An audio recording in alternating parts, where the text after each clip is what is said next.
Los orígenes del actual Partido Comunista de Chile se remontan al siglo XIX, con el surgimiento de las primeras urbes obreras.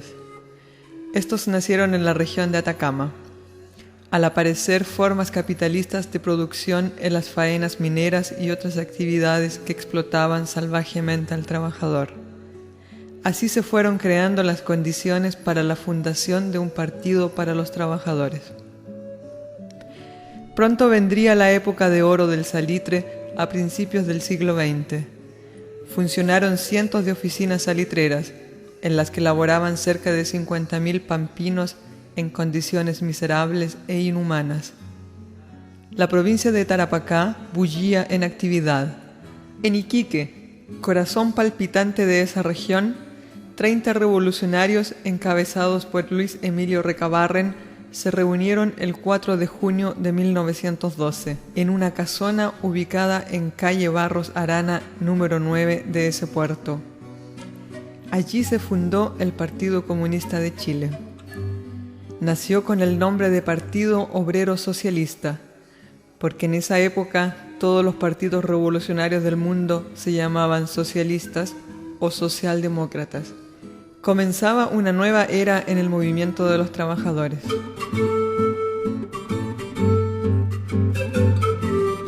Después de muchos años de esfuerzos, Recabarren y sus compañeros lograron que en 1919 se fundara la Federación Obrera de Chile, primera central sindical clasista. Fue un gran paso en la unidad de los trabajadores. Al estallar en julio de 1914 la Primera Guerra Mundial, los dirigentes socialdemócratas de la Segunda Internacional traicionaron los principios del internacionalismo proletario cuando llaman a los obreros de los países involucrados en ese conflicto bélico a defender sus patrias, es decir, a matarse entre sí, en aras de los intereses de sus patrones. Se produjo lo que Lenin llamó la bancarrota de la Segunda Internacional. Esta traición produjo una profunda crisis en los partidos obreros. En el mundo, solo 2 partidos obreros no sufrieron esa crisis y se mantuvieron como un todo con las posiciones revolucionarias. Fueron el partido de Lenin en Rusia y el partido de Recabarren en Chile.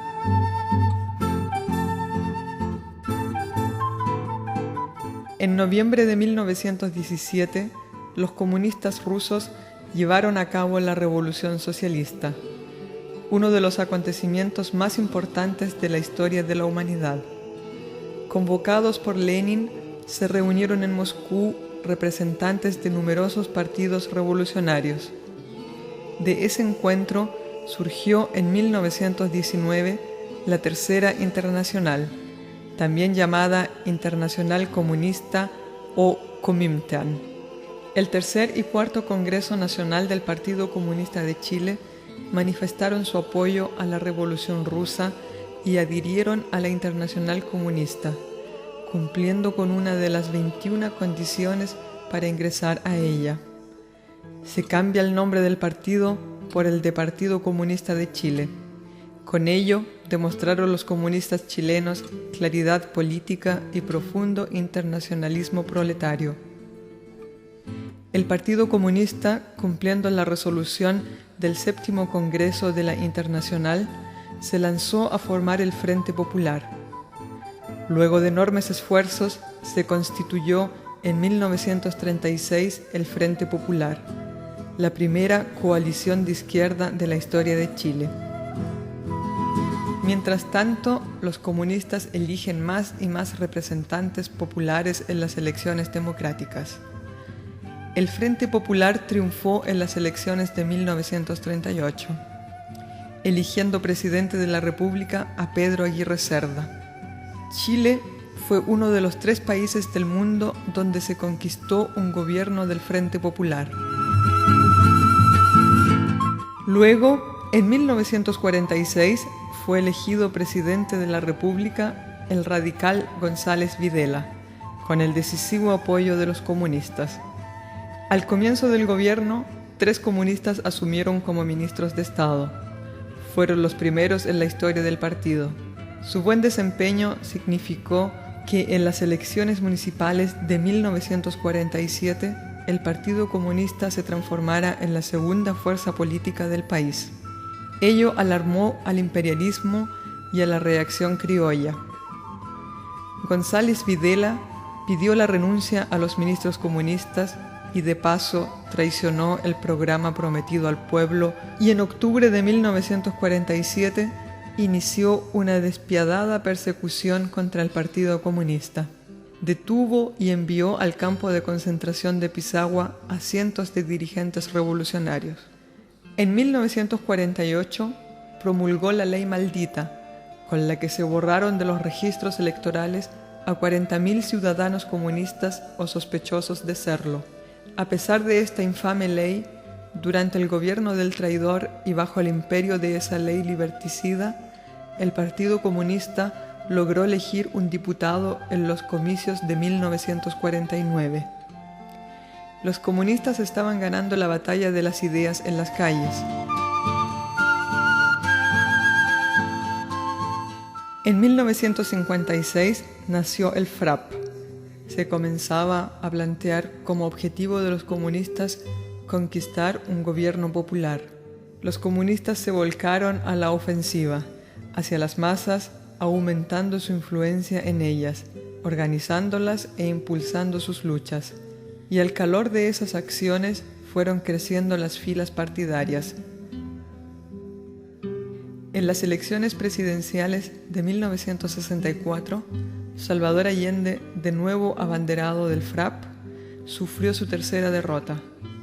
Triunfó Eduardo Frei Montalva, candidato demócrata cristiano que contó con el apoyo de la derecha. Allende resultó segundo, con el 38,64% de los votos. Los comunistas asumen esta derrota como parte de su proceso de aprendizaje. En 1969 se constituyó la Unidad Popular, la más amplia coalición de izquierda en la historia de Chile.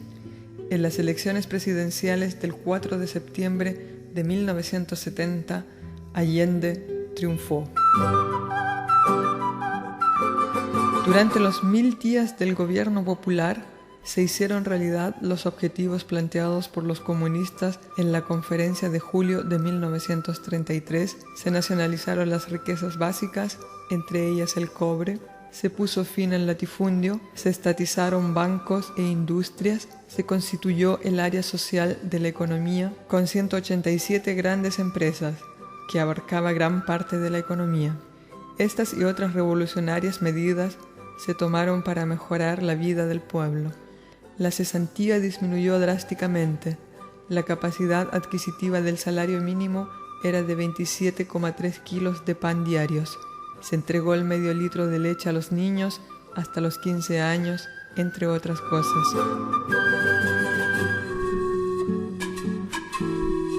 Pero el golpe del 11 de septiembre de 1973 derrocó el gobierno popular y dio inicio a 17 años de dictadura. Los objetivos de los fascistas fueron destruir las conquistas logradas por el movimiento obrero, reemplazar un proceso revolucionario por una contrarrevolución, imponer el neoliberalismo. Para ello empleó el más feroz terrorismo de Estado, el genocidio contra el pueblo chileno, con miles de detenidos, torturados, desaparecidos, asesinados, exonerados, exiliados.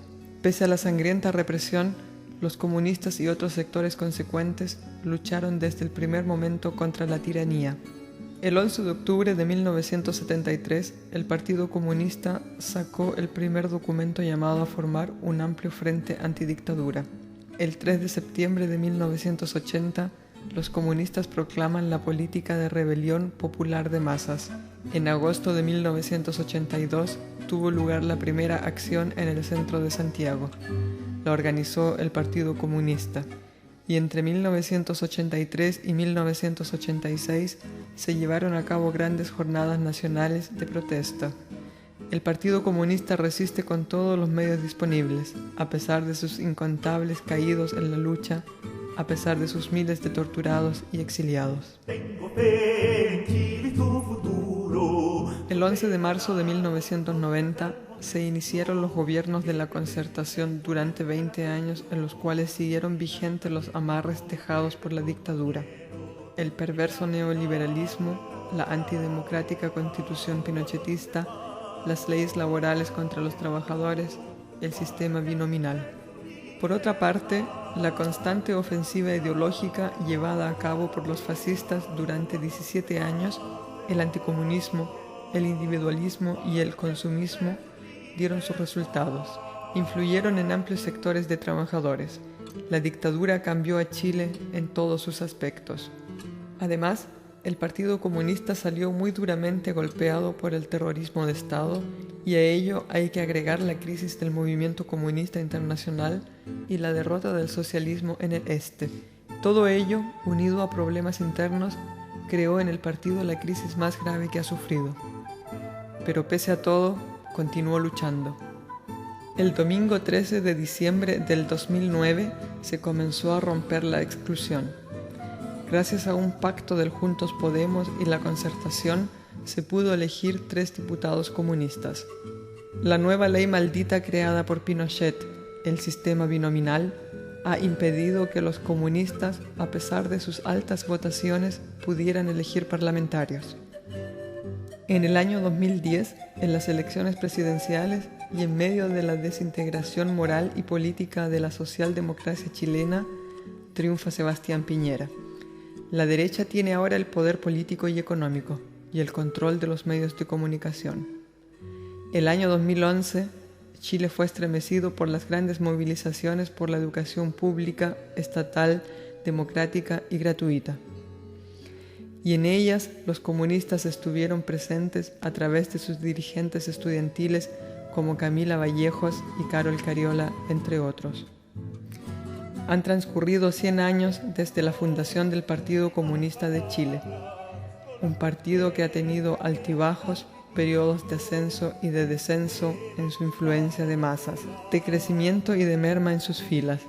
Un partido que, al decir de Pablo Neruda, es un considerable ejército que a trechos puede equivocarse, pero que camina sin descanso y avanza cada día, enfrentándose tanto a los anacrónicos recalcitrantes como a los infatuados impacientes.